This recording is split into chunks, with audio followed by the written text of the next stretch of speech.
quiserem sentar, vão se assentando e abrindo suas Bíblias em Colossenses capítulo 1, a partir do verso 13.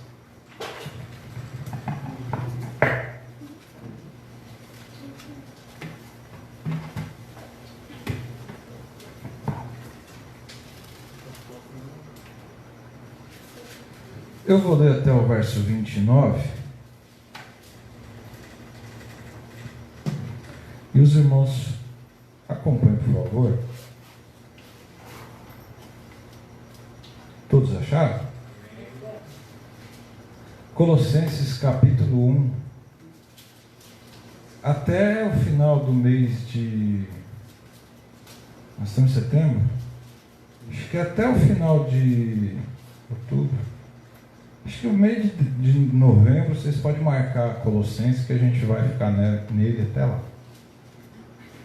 Tá? Pronto? Amém. Ele nos libertou do império das trevas, nos transportou para o reino do Filho do seu amor, no qual temos redenção, a remissão dos pecados. Ele é a imagem do Deus invisível, primogênito de toda a criação, pois nele foram criadas todas as coisas nos céus e sobre a terra, as visíveis e invisíveis, sejam tronos, sejam soberanias, quer principados, quer potestades, tudo foi criado por meio dele e para ele. Ele é antes de todas as coisas, nele tudo subsiste. Ele é a cabeça do corpo da igreja. Ele é o princípio, o primogênito de entre os mortos, para em todas as coisas ter a primazia. Porque aprove a Deus que nele residisse toda a plenitude, e que, havendo feito a paz pelo sangue da sua cruz, por meio dele reconciliasse consigo mesmo todas as coisas, quer sobre a terra, quer sobre os céus.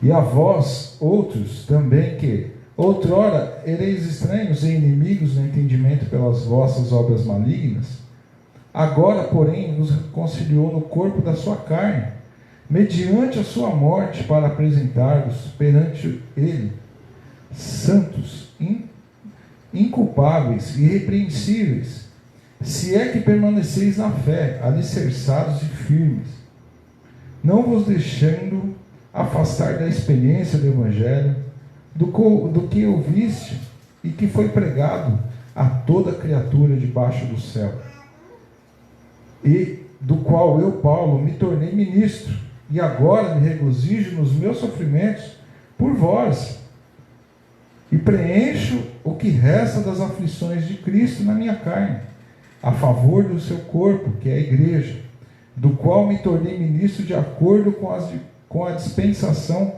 da parte de Deus, que me foi confiada a vosso favor, para dar pleno cumprimento à palavra de Deus, o mistério que estivera oculto dos séculos das gerações, agora todavia se manifestou aos seus santos, aos quais Deus quis dar o conhecimento, qual seja a riqueza da glória deste mistério entre os gentios, isto é, Cristo em vós, esperança da glória, ao qual vos anunciamos, advertindo todo homem, e ensinando a todo homem em toda sabedoria, a fim de que apresentemos todo homem perfeito em Cristo.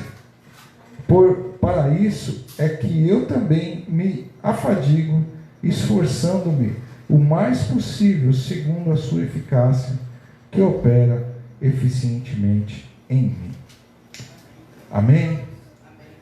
Fazendo uma breve lembrança aqui, a carta aos Colossenses foi escrita devido a uma heresia que apareceu na igreja de Colossos. E heresia a gente não trata, como eu já disse, somente com oração. A gente vai com Cristo no meio, já bate com Jesus no meio. Então Paulo, ele transforma essa epístola a mais cristocêntrica ou cristológica de todo o Novo Testamento. E aqui ele inicia dando as suas credenciais, dizendo que ele é um apóstolo pela vontade de Deus, não na vontade dos homens. Isso quer dizer o quê? Muita gente não aceitava o seu ministério, mas ele começa as cartas dele assim. Ele começa se mostrando solícito aos colossenses, dizendo que ouviu falar da fé deles. Isso demonstra que pode ser que ainda havia esperança para acabar com aquela heresia que estava entrando ali. Pessoas muito bem instruídas foram para aquela igreja, começaram a trazer ensinos totalmente errados, e essas pessoas eram muito bem preparadas. E o Epáfras, que é o pastor da igreja, que fundou, que é um discípulo do apóstolo Paulo, ele teve uma dificuldade e ele foi procurar a Paulo em Roma, na cadeia, para apresentar a Paulo: olha, está acontecendo isso aqui, o que eu faço? Eu já cheguei ao meu limite. E aí o apóstolo Paulo começa a escrever essa epístola, demonstrando tudo isso. Aí logo em seguida Paulo ora aos colossenses, tá? E logo em seguida ele já começa a combater, a partir do verso 13, essa heresia. No verso 13 ele diz que Cristo, vocês lembram que eu falei para vocês que para eles, lá em Colossos, quando eles aceitaram a fé, Cristo era suficiente. Esses falsos mestres chegaram, começaram a aparecer uma falsa doutrina, um falso ensino, e ensinavam ao povo que só crer em Cristo, na sua obra redentora, já não servia. Tinha que guardar toda a parte do judaísmo, entrou parte do gnosticismo, entrou misticismo lá, entrou uma série de coisas, e principalmente essa parte do misticismo, que era o culto aos anjos. Como eu já disse para vocês, que em nenhum outro lugar Paulo escreveu sobre esses cultos. E essa heresia foi conhecida no meio como a heresia de Colosso. E agora Paulo ele começa trabalhando em cima disso, dizendo: ele nos libertou. Isso aqui ele já está batendo nos mestres, porque essa carta teria que ser lida diante de toda a igreja, inclusive dos abençoados dos mestres lá. E ele começa aqui, ó: ele nos libertou do império das trevas, nos transportou para o reino do seu amor. Quem nos liberta? Cristo nos liberta. Então quer dizer, tudo aquilo que você passa na humanidade, quando você não conhece a Cristo, você está jogado às traças, você está no lamaçal do pecado, você sabe que é uma pessoa vil, e você, por exemplo, nós dizemos normalmente que quando nós estamos num mundo perdido, nós somos escravos do diabo. Imagina a situação de Oséias, aonde Deus pede para ele se casar com uma prostituta. Só que depois de todo tratar, ela sumiu de casa e ela acabou se entregando para ser escrava. E Oséias foi lá e pagou o preço para poder resgatar aquela pessoa. O que ele está dizendo aqui, ó, iniciando, que nada das práticas que eles estavam embutindo no Evangelho serviam, porque ele está dizendo: quem transportou a gente do império das trevas, das hostes malignas, das garras de Satanás, foi Cristo. E ele começa a dizer que ele transportou você desse mundo vil, a sua vida, que você está caminhando para o inferno. Ele pega você, te resgata e leva para morar com ele no reino dele. Então quer dizer, a garantia que Paulo está dando não é a garantia das práticas, não é a garantia de que todo mundo falava lá: olha, tem que fazer isso, isso, isso. Não, Cristo vai lá, resgata e leva para morar com ele, dá parte do reino dele, porque nós somos co-irmãos de Cristo. Quando Cristo nos resgata, ele nos apresenta diante do Pai, e nós nos transformamos irmãos em adoção, porque o Pai nos adota, e nós fazemos parte da família de Cristo, e Cristo vai nos levar para morar no reino junto com ele. Então, entenda uma coisa, se começarem um dia, aqui mesmo, eu mesmo, começar a pregar o que não está aqui, vocês pegam a carta dos Colossenses e vem para cima de mim, gente.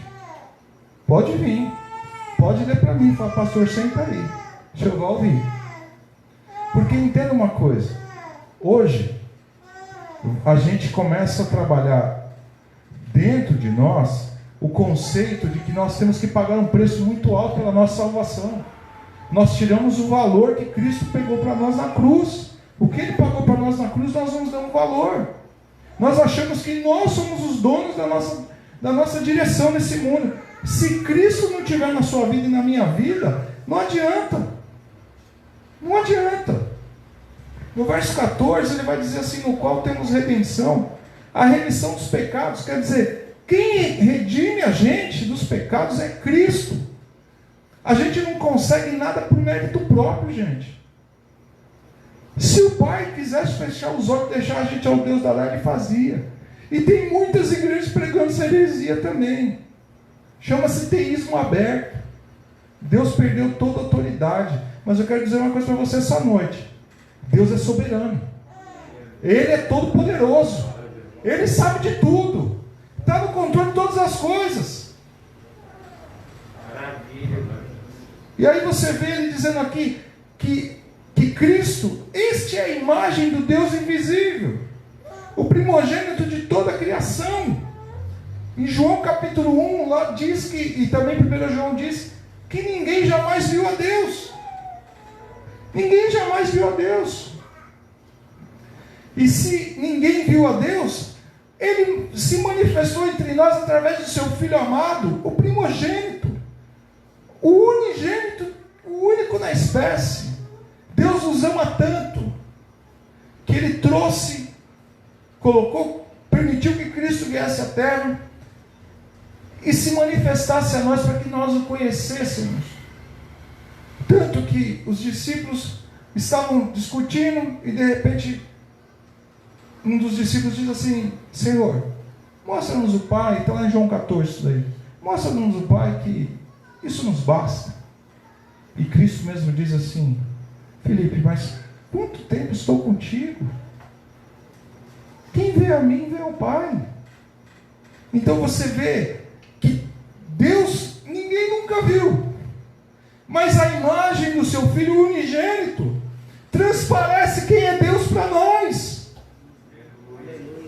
Se você conhece a Cristo, você conhece ao Pai.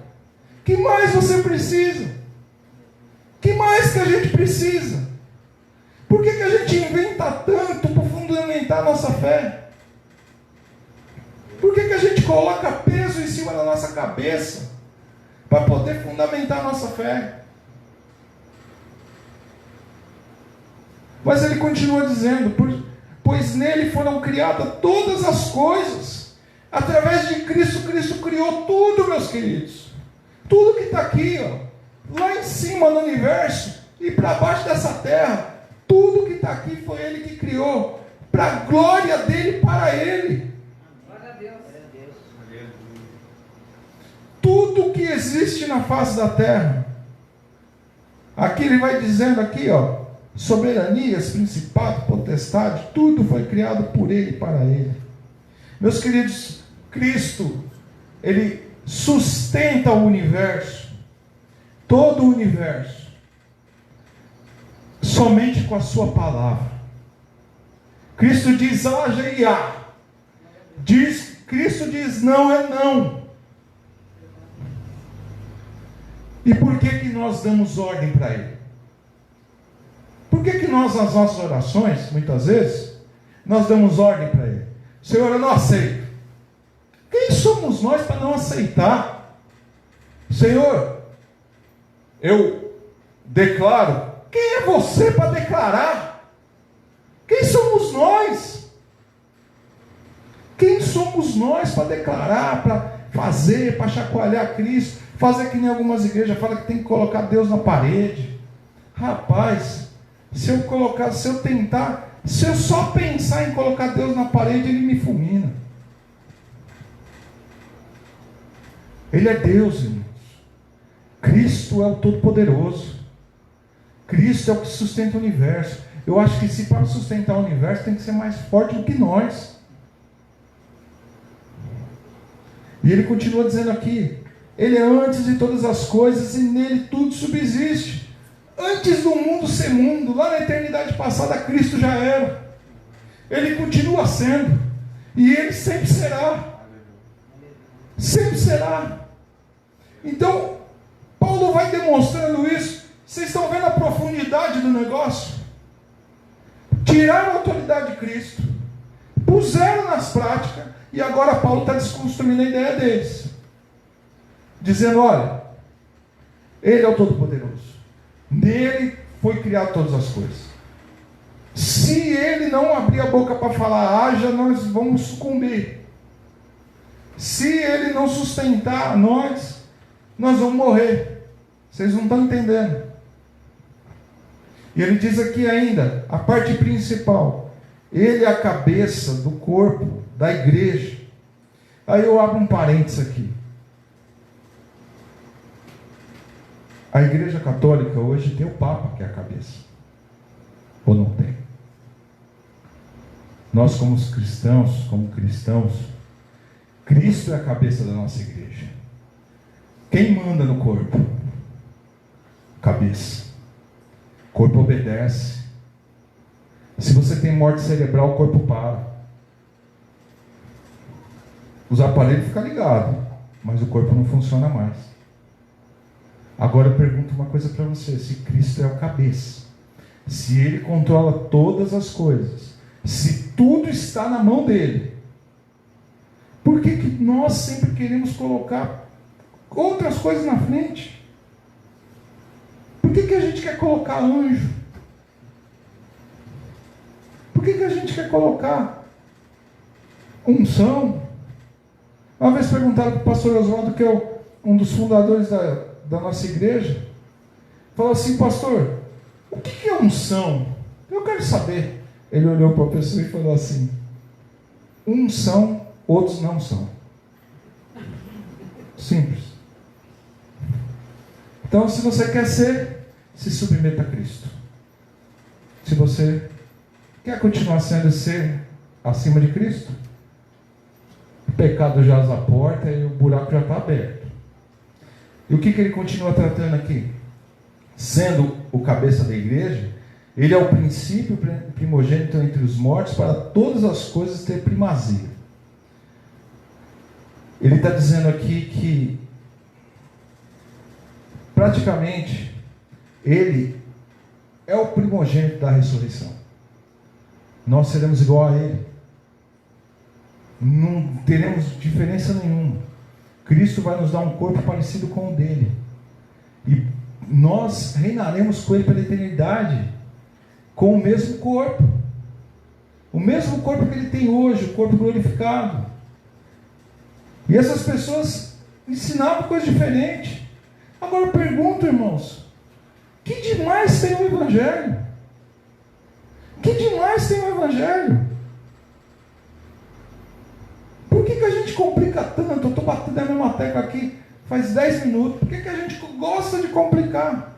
Por que a gente coloca aquela frase na cabeça? Não, pastor, mas a gente tem que pagar o preço. Eu concordo que tem que pagar o preço. Vai orar. Vai lá. Vai estudar para pregar. Vai estudar para dar aula de escola bíblica. Vai estudar para poder evangelizar o pessoal na rua. Isso é pagar preço. Agora, pagar o preço de verdade, quem pagou foi Cristo. Porque ninguém aqui nessa sala, aqui nesse templo, ou em qualquer lugar da terra, tem condição de pagar o preço que Cristo pagou. Preço de sangue. Ele reconciliou a gente, que a gente estava em rebeldia com Deus. Ele nos reconcilia. O sangue de Cristo, ele não cobre o pecado, mas ele apaga o pecado de cada um de nós. Então, se você acha que Cristo precisa fazer alguma coisa, não precisa, porque ele é suficiente. Ele é a primazia. Ele é o começo, o meio e o fim. E aí ele diz aqui ainda: porque aprova que Deus nele residisse toda a plenitude. Então tudo que você precisa, tudo Tudo que existe de melhor nesse universo está na pessoa de Cristo. Não precisa mais nada. Plenitude é quando a gente está daqui para cima. Por que ele está dizendo isso?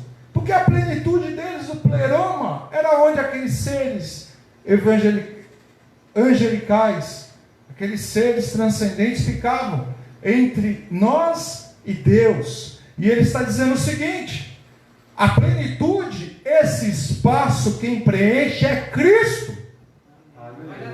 Mais ninguém.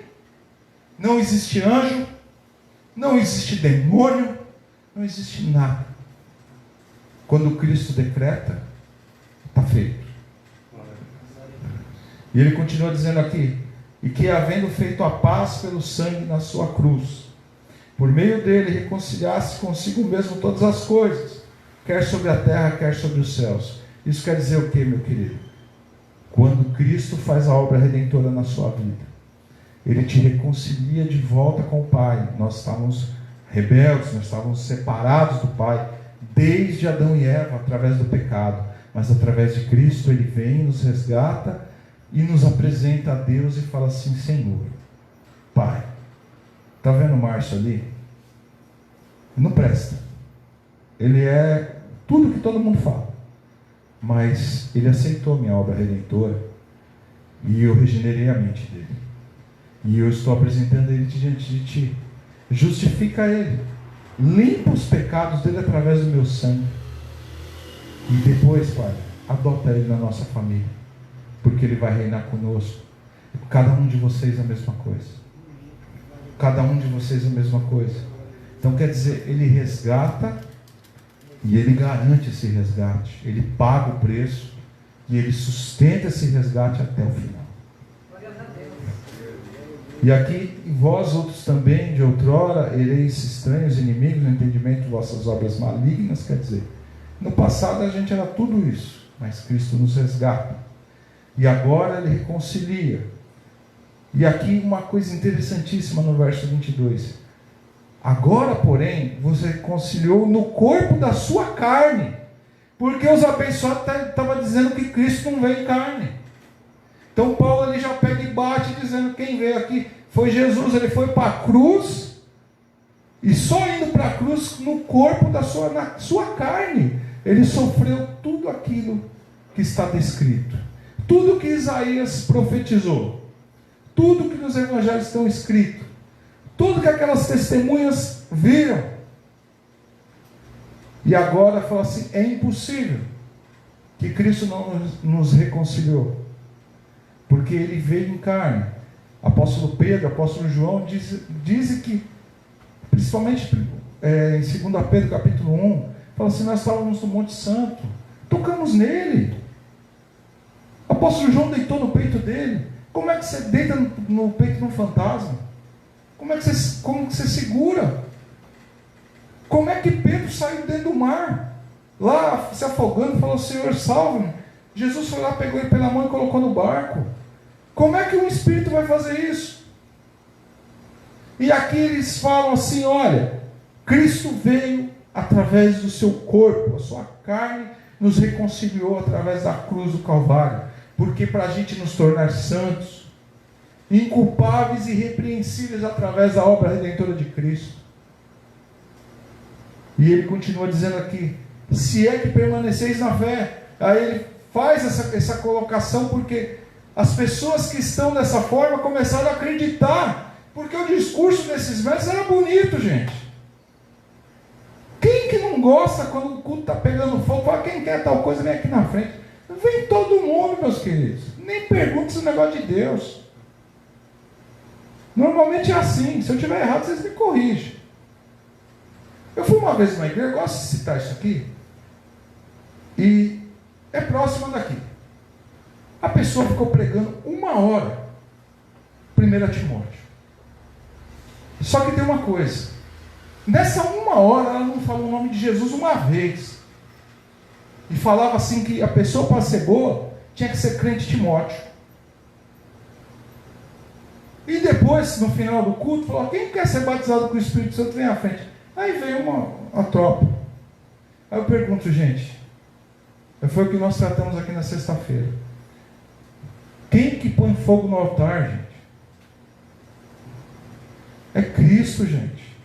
Se você prega uma hora e não fala o nome dele uma vez, como é que você vai botar fogo na igreja? Para mim isso tem outro nome. Sabe? Para mim isso tem outro nome. E outra, eu pago muito caro por ser linguarudo. Sabe? Porque eu não aceito essas coisas. Eu não aceito. Prefiro ficar aqui com vocês do que pegar um banquete desse aí que eu acho que deve ter comida envenenada. Sou bem sincero. E eu abro os olhos de vocês, porque quando vocês saem por aí, vocês têm todo o direito de receber um convite, ir fazer uma visita. Não tem problema, mas gente, faça que nem os crentes bereanos. Quando chega em casa, abre a Bíblia para ver se o negócio que foi falado lá, o negócio bate. Porque 90% das vezes, ultimamente, infelizmente nos dias de hoje não bate. Isso eu falo até na nossa igreja. Isso eu falo até na nossa igreja. Na nossa denominação. Por isso que eu falo para vocês, tomar cuidado. O apóstolo Paulo, todos lá eram cristãos. O apóstolo Paulo cria que ainda tinha jeito lá, porque falou assim, vocês foram eleitos. Só que precisava corrigir isso daí. O que a gente ora aqui, orava toda sexta-feira, agora de quarta-feira? Eu peço para Deus sempre trazer um reavivamento para as nossas igrejas. Principalmente para nós. Por quê? O reavivamento vem através da palavra. A pregação do Evangelho faz com que o altar, a lenha que está no altar, pegue fogo. A lenha que está no altar vai pegar fogo quando Deus mandar fogo lá de cima. Não somos nós que colocamos. E finalizando aqui, Paulo ele termina dizendo qual que é a sua missão. Ele começa a dizer que, através dos sofrimentos dele, tudo que ele passou, que está cravado na carne dele, açoite, naufrágio, pedrada, tudo que ele pudesse passar. Apóstolo Paulo, ele tinha tanto valor para aquela sociedade naquela época, que ele era tido como um mendigo, para vocês terem uma ideia. Só que ele era, nas palavras, ele era usado por Deus. As pessoas não consideravam ele por quê? Porque ele pregava o verdadeiro evangelho. O verdadeiro evangelho, ele não traz brilho para vocês. Não traz multidão. O verdadeiro evangelho, você pode ver que Cristo estava pregando e tinha uma multidão que tinha acabado de comer pão. Quase 5.000 pessoas. E de repente as pessoas começam a dizer assim, duro é esse discurso. E foram indo embora. E só sobraram os 12 atrás de Cristo. E Cristo vira para os 12 e diz assim, e vocês não vão com eles? O evangelho ele é duro. As palavras do evangelho elas são duras. Para quem não quer ouvir. Para aquele que quer ouvir, ele pode até sentir a dor. Mas você sabe que essa dor, ela passa e ela lubrifica a nossa alma e ela cuida do nosso espírito para que a gente tenha condição de continuar a caminhar. E Paulo ele começa a dizer que ele tem condição de trazer uma mensagem cristocêntrica, porque ele passou as aflições de Cristo e ele mantinha as marcas de Cristo no corpo dele. E ele diz assim que ele é ministro, ele se tornou ministro de acordo com a dispensação da parte de Deus, quer dizer, naquele pedaço de tempo lá, que foi confiado a favor dessa igreja, a favor de nós, que nós estamos lendo a palavra de Paulo 2.000 anos atrás, que foi escrita 2.000 anos atrás. E aí você vê assim, que esse mistério que estiver oculto dos séculos das gerações, agora todavia se manifestou aos seus santos. Isso quer dizer o quê? Você tem livre acesso a Deus. Está aqui, ó, Jesus ele está presente aqui. Ele está aqui conosco. Ele se faz presente em nosso meio. Você tem acesso a Ele. Você o conhece. O mundo não conhece. Continua oculto para o mundo. Mas para você, você conhece. Para o mundo continua conhecendo pelo nome. Mas para você, você consegue conhecer, porque agora você pode tocar. Você pode sentir a presença dele. Você pode se sentir um privilegiado. Pode ser um miserável para os outros, mas perante Deus você é um privilegiado. Perante Deus você é um privilegiado, porque poucos têm a oportunidade de ouvir as palavras do Evangelho, como vocês ouvem, como vocês mesmos conversam na casa de vocês, como vocês falam com os amigos de vocês. O que vocês estão tendo? Vocês têm que se sentir orgulhosos de ter um local de louvar a Deus, engrandecer o nome dEle. E a gente está em comunhão. Sabe, isso é importantíssimo. Saber que se Cristo vier agora buscar a igreja, eu quero que todo mundo suba junto. Faço votos que isso aconteça. A gente batalha para isso. Porque a gente sabe da gente, mas dos demais, cada um sabe de si. Mas a gente quer estar sempre junto. E Paulo está dizendo aqui, finalizando, ele se manifestou para essas pessoas, os quais, verso 27, Deus quis dar a conhecer qual riqueza da glória desse mistério entre os gentios. Isto é, Cristo em vós, esperança da glória.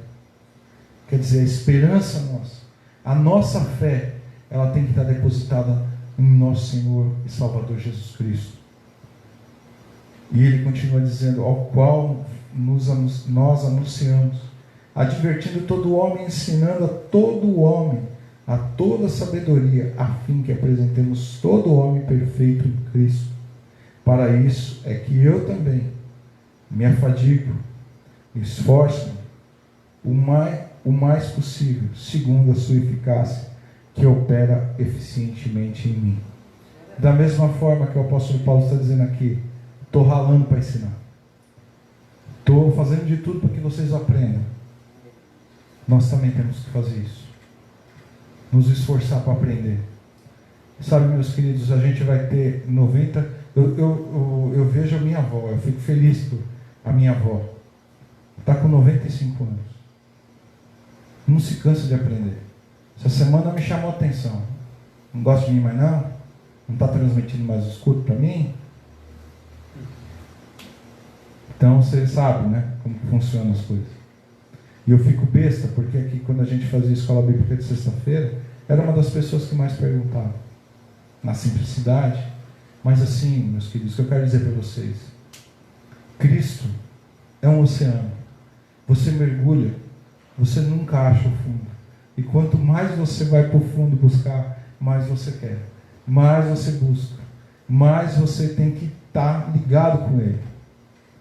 E o apóstolo Paulo está falando com esse povo, orientando que tudo aquilo que eles estão fazendo, pelo que os falsos mestres estão ensinando, estão levando eles a passos largos para o inferno, porque eles estão tirando a primazia que é Cristo e colocando outras coisas.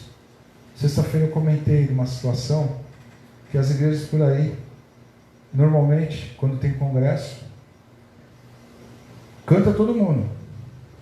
Chega na hora da mensagem, o pregador é lembrado que ele só tem 5 minutos. Teve 5 horas de culto. É gente dando testemunho, saudação, coral, um monte de coisa. Mas na hora principal do culto, uma igreja dessa, se cair uma heresia lá dentro, consegue se levantar? Nós temos que vigiar para não acontecer isso com a gente aqui.